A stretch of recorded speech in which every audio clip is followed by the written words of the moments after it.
Hey everyone, Tarek Patel here with the Southern Section Sit-Down show. We've got high-level guests for you all season long. We're talking about the ins and outs of athletics, especially high school sports here in Southern California. But for today, we've got David Rebibo in studio, Harvard-Westlake boys basketball coach, defending CIF state championship, open division team. The Wolverines are the team to beat this season. Coach, welcome in. No pressure, huh? Yeah. You've got the target on your back. We'll get to that in a second. But before we get into the, I don't know what we'd call the nitty gritty, you've coached at a high level in the Mission League. You won the state open division title, which is the highest level you can go here in California. I would argue the Southern Section provides the #1 market in high school athletics, top to bottom, regardless of sport in the country. I know Texas has its football, but when you talk about some other sports, it's the best. You've won the highest level in hoops. Give me a little bit about what that took.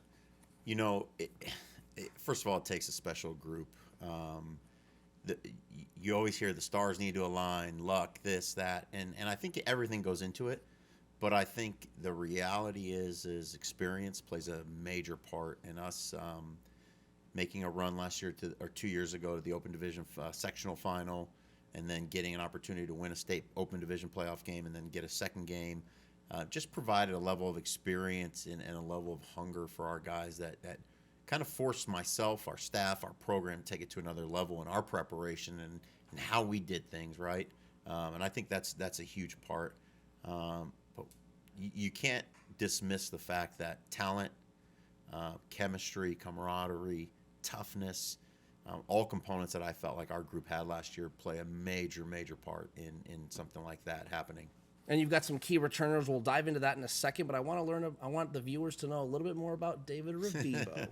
I've got you down 17 years as a head coach now. Is that correct? Yep. Going into 17 years, 9 at Harvard-Westlake. Yep. I'm going to reel off some stats here that I did a little research. More than 9 seasons, 20-plus wins altogether. I know you were at El Camino Real in the city section for, I believe, 7 seasons. 6. 6 seasons. Yep. Won 2 city titles. Yep. You got 2 CIF-Southern section titles and 2 state titles. Yes. So, Coach, you are a winner everywhere you go. When it comes to going from one program to another, what are foundational things that you believe, no matter where you are, they're going to work? You know, the #1 thing for me is alignment. Your administration has to be in alignment with what you are and what the goals are. I think oftentimes people forget what the goals are and kind of fall into this space of, I need to do this, I have to do this, I should do this, I should do that. Well, if there's alignment, we understand, like I understand the academic components and the school functionality, while you understand the athletic components and the athletic functionality, then we can meet in the middle and there's not as many horrible intersections, right? We're still running in alignment. I think often when I'm going this way and they're going that way, you can reach this crash and burn point. So I think that's priority #1. And then the second thing is just building a model of development. I think too often we see young boys, especially in boys basketball, and you try and project and put all these confinements and put kids in a box, so to speak. And I think the more we get out of that box and kind of expand, like we have a developmental plan for every part of the season, the school year. And we try and make sure they know, hey, we're in this phase. Like, this is teen time. Hey, we're in this phase. Like, this is go be selfish time. Like, go get better. Go find ways. Experiment. Show us what you're working on. Show us how you're doing it. Come get us if you want us to help you do this. Go to the weight room. Do these things. When you were in high school, okay, let's talk about David Rebibo in high school a little bit. I want to know what guys you were watching in high school that kind of jump off the page for you. Whether I know you went to El Camino Real, which is in Woodland Hills in San Fernando Valley, but were you hopping to other gyms watching other guys, and who were those guys? Oh yeah, I mean, the Taft teams back in the early 2000s were incredible. Campbell Hall, obviously, with the Holidays, which was a little bit later on. Gilbert Arenas at Grant. Mm-hmm. I mean, Grant could have filled 3 varsity teams if they wanted to with the amount of talent they had. And then the Westchesters, Fairfaxes, the Evan Burns, Hassan Adams from Westchester, Trevor Ariza.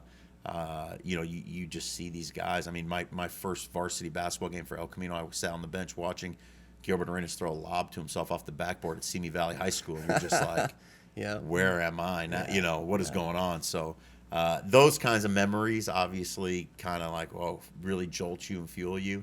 But you know, you look at those guys and they're so special and so talented, but you see this different level of athlete, and also things are just so different now. You know, you could make a strong case that the city section was untouchable back then. I mean, it was Taft, Westchester, Fairfax, and then it was kind of Mater Dei, and then everybody else, you know, so to speak. I think a standard for every program, depending on where you look, is different. You might have more neighborhood programs or other programs that are really valued on what they win, league, CIF titles. Some programs are more about, hey, we got 3 guys out, Division I. It all just depends on what you're trying to accomplish. You're obviously doing both, which is why the level of your program is so high. But you've coached some pros too. The 2 that come to mind, unless I'm missing them, are Cassius Stanley and Johnny Juzang, NBA level guys.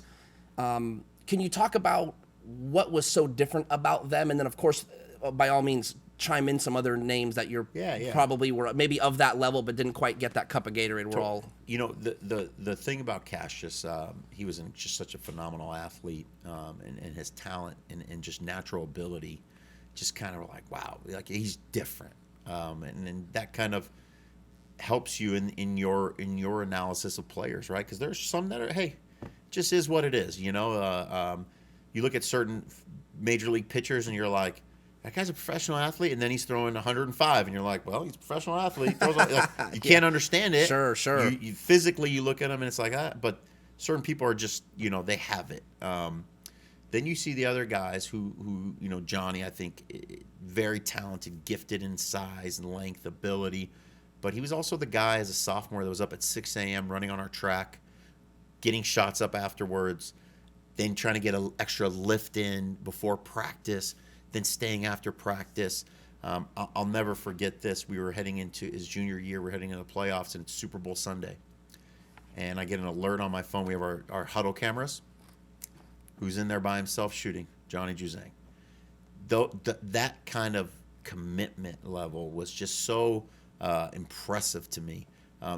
He wasn't going to be denied. He was relentless in his pursuit of trying to be the best he could be at all times. And I think, obviously, the combination of those 2 things, you have your Jason Tatum, LeBron James of the world, but either one of those components give you a chance to be a professional on some level, and that's obviously really impressive.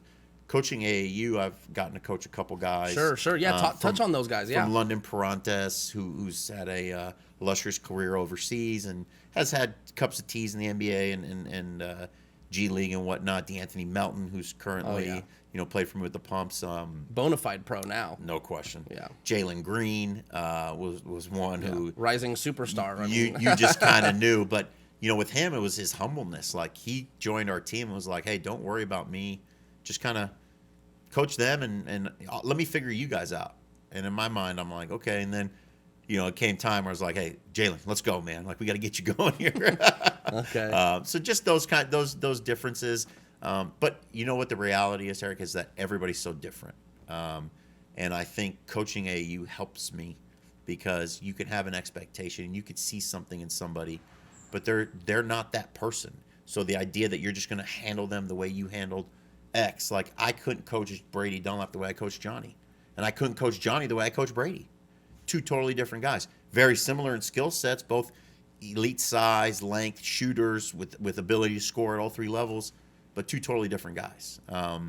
So I just think that those components really have helped me just kind of take a step back at times and know, hey, I need to push here, I need to pull back here, and kind of help in that developmental process, because it's hard.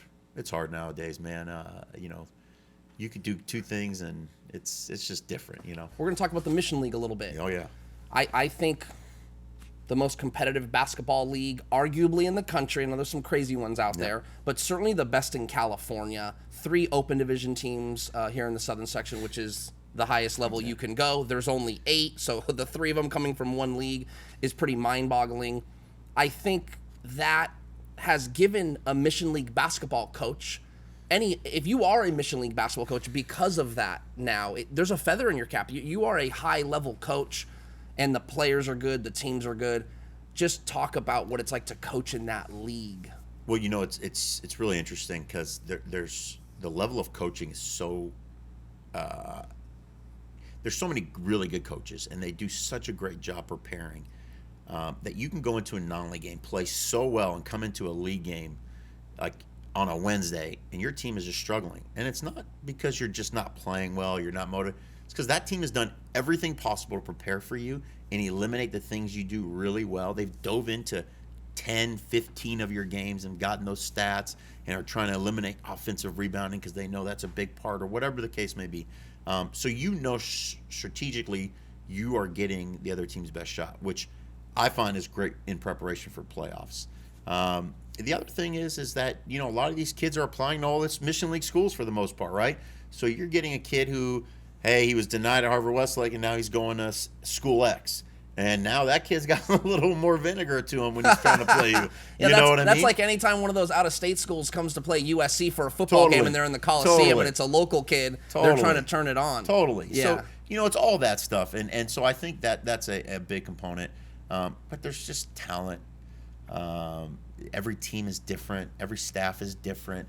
You're not just running into the same kinds of things systematically. The coaches have what they do and how they do it, and they know how they teach it.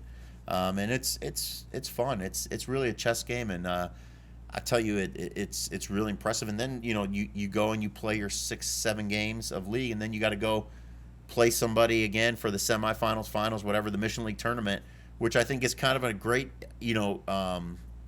preparation tool as you head into the playoffs, because now you're playing for something that matters, and you lose, you're out.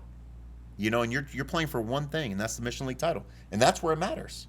We could have gone 2-5 in Mission League, and we have a chance to go win that tournament. Hey, we win it, and everything you've done doesn't matter, so to speak. So it's kind of a cool thing that I like. And it's just a phenomenal league with really good coaches and players. Well, on a kind of very general term, before we take that zoom out, the Open Division, what do you think about that format? I like it. I would love the hard part is the spacing between tournaments. So you got the sectional tournament and the state tournament, right? And the reality is you're trying to fill space. Ideally, I would love if it was a 12 or 16 team bracketed deal. I think it'd be great. Not a fan of the pool play? I don't not like the pool play. I think it's got its positives and negatives as well. I just think that losing and still having a chance to make a final is such a unique. We were in that space last year. We lost to Bosco. That's right. And then we got to play West Ranch at home, and we win that. And Bosco loses, we got a chance to go. We don't. And I just find that unique. But I also think it's probably a really hard thing. Like when you go 0-2, like, are you really trying to win your third game? Right.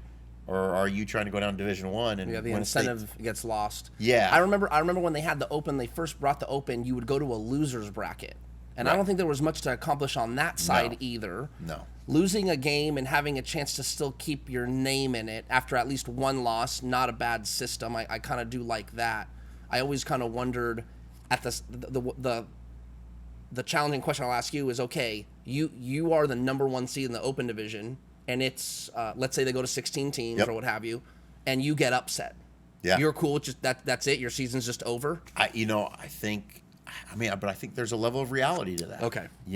I think that's part of the everyone watching's like, yeah, your season's over. The allure of the playoffs, sure, right? Sure. I wouldn't.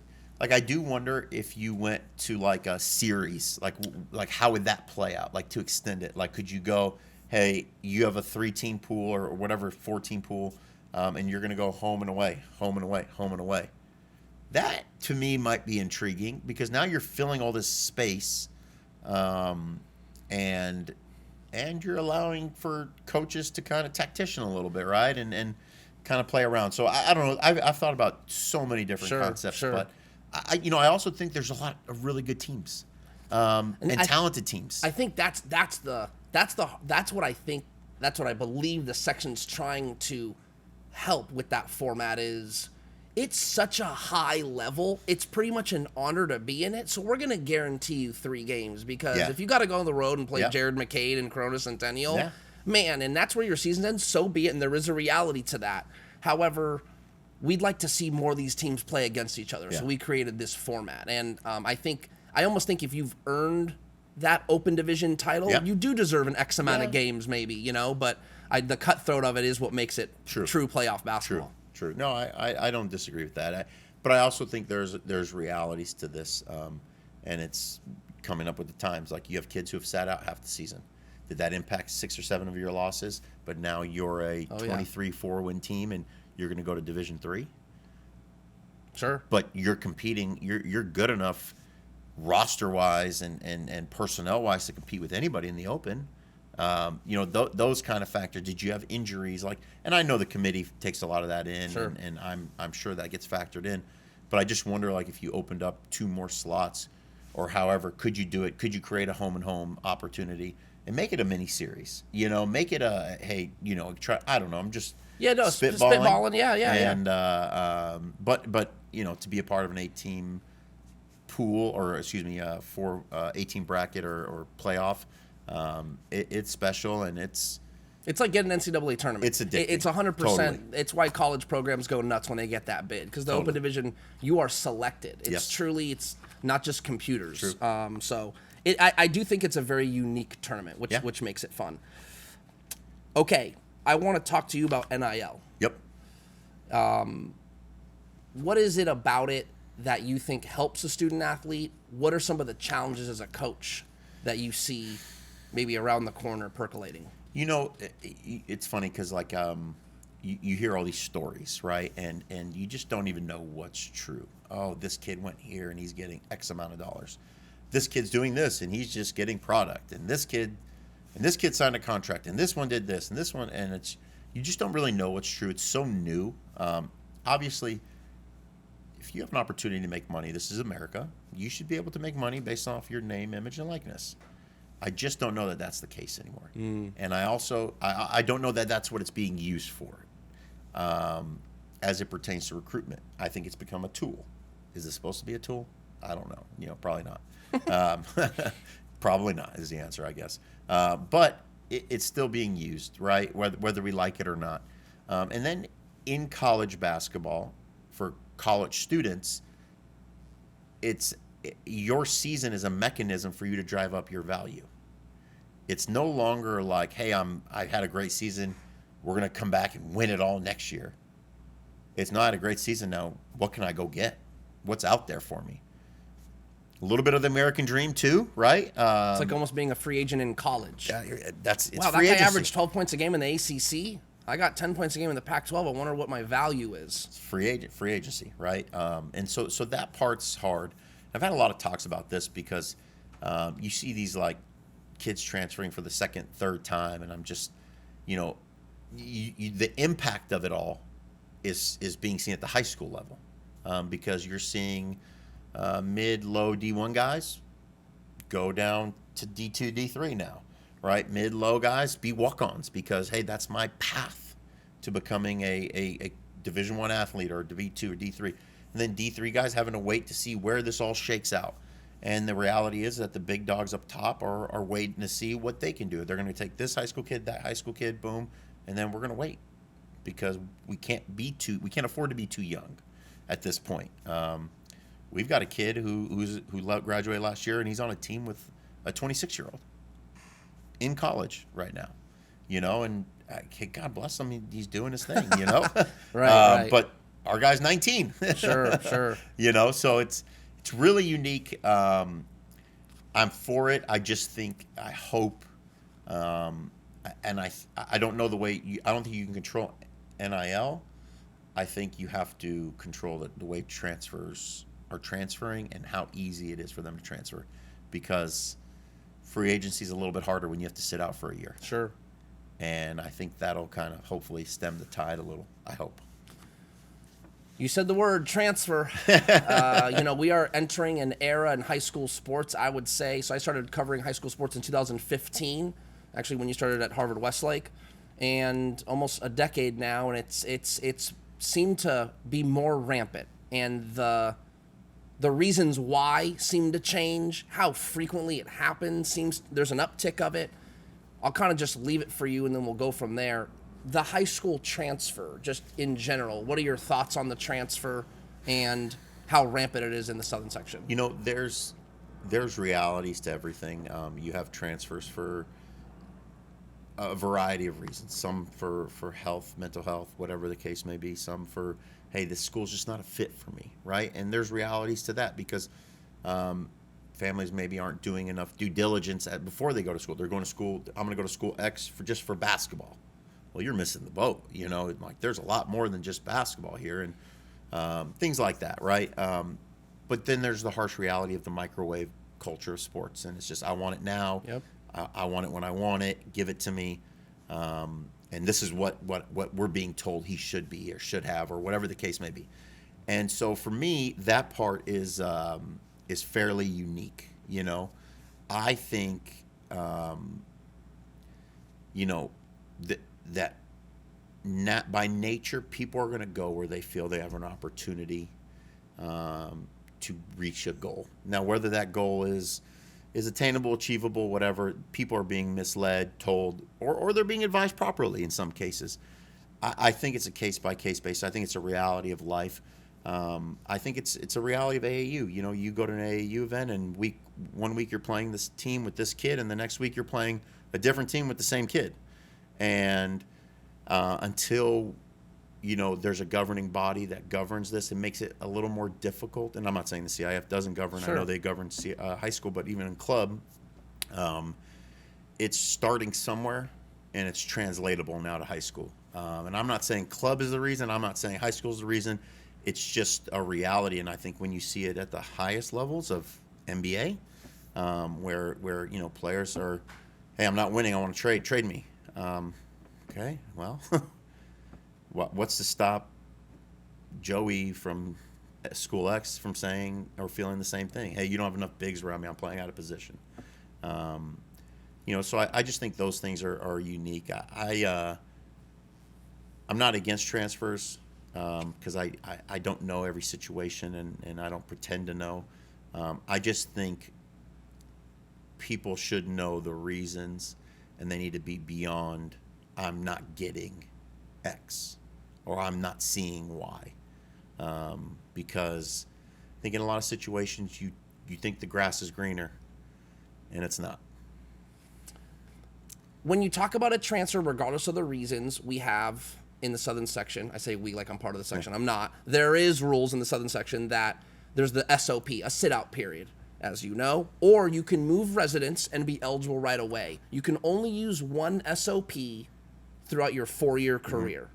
If not, you have to sit out a year, or you just move, which happens to be the more than likely. That's we're just going to move residence. Now, I think a lot of people, they don't realize that some of these people just live in apartments, and you can move apartment to an apartment within a month. Lease. It's always a little bit of a question mark when someone's actually moving houses. That's like, did you close escrow in 2 days? How did that happen?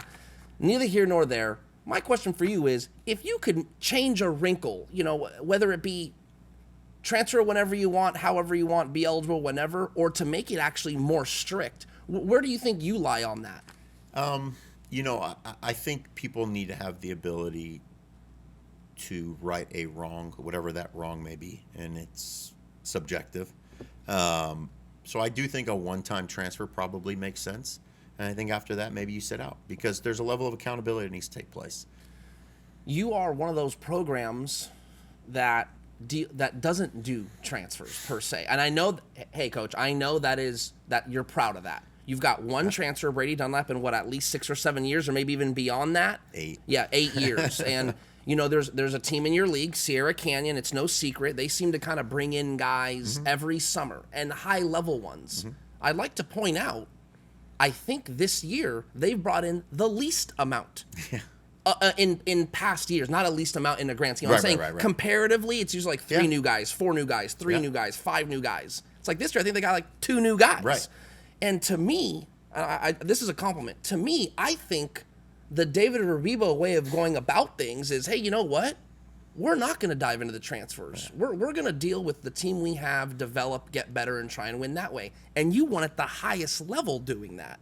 So I think in a way you might even be, I don't know. Now, I'm not saying you're influencing Sierra Canyon. That's what it kind of sounded like. But I just get this sense that, hey, wow, look at what they did and how they did it. You've got to be proud about that. Well, you know, the onus is on the coaches, right?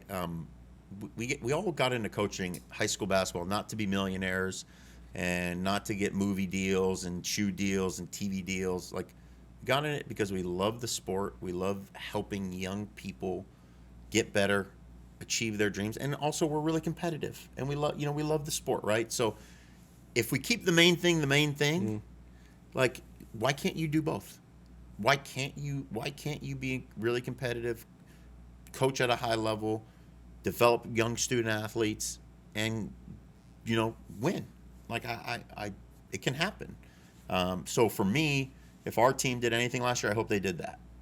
For the basketball world, was show like, hey, you can do it, and you can develop it, and you can build it. It's going to take time, and the stars need to align, and all the things that we talked about earlier, but it can be done. A few more, and then we'll wrap it up here, Coach. A little bit more personal with you. I've known you for almost a decade. You're a great coach. Your teams are good. You're always winning. And I think we've had conversations about this kind of next level coaching. How old are you, David? 39. Yeah, you're a young pup. You're a young pup, Coach. So talk about like the aspirations to do it. I know you were an assistant at San Francisco, so you did the D1 thing for a little bit. But hey, is that? I think I want to coach in college. Itch still there, and do you want to scratch it? It's hard to say yes or no. It's changed so much, even from the time I was in college. Just with transfers, NIL, the portal, it's so different.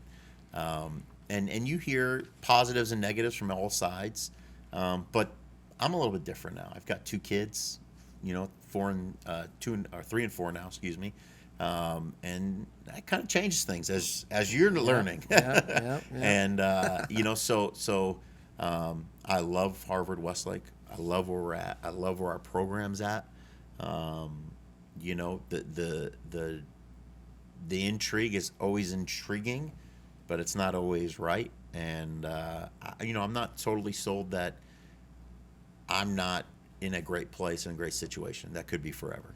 No, it makes a lot of sense. But really, it's more of a quality of life decision. Totally. And getting to be with your family, getting to be home. And I get the sense that that's the sliver of it you are talking about. That's kind of a haven for you. Yeah, it's like I know I have an idea of what our team is going to be like in 2-3 years, right? Can't say the same year to year in college. No, you cannot. I have an idea of like who I'm going to be around and what people. I get a choice in that. If I don't want to have practice today, I can cancel practice today, and so those kinds of things are just huge qualities of life. But you're always intrigued by the unknown, and I'm curious to see just how the college game develops. Not that I'm going that route because I'm very happy with where I'm at, but it'd be interesting to see how that all shakes out. Last one. Yep. Why do you love coaching so much? To me, it's process. If you ask anybody at Harvard-Westlake, I am giddy about practices. I love practice. Players hate that. They do. Sorry. They do. They do. It's the truth, man. I know it. Yeah, I know it. I'm okay with it. Yeah. But I love it. I love the growth, the process, the camaraderie, the battles, the planning, the organizational part of it. I love seeing all this come together, breaking down film and putting it all together. And I love seeing teams and groups of young men who had no idea what they're about to embark on come together and do things that they didn't think were really possible, Coach David Rebibo on Southern Section Sit-Down. I'm Tarek Patel. Coach, thanks for coming in. A little bit of insight. Maybe we'll change up the open division. I don't know. Maybe they're listening out there. Thanks for coming in.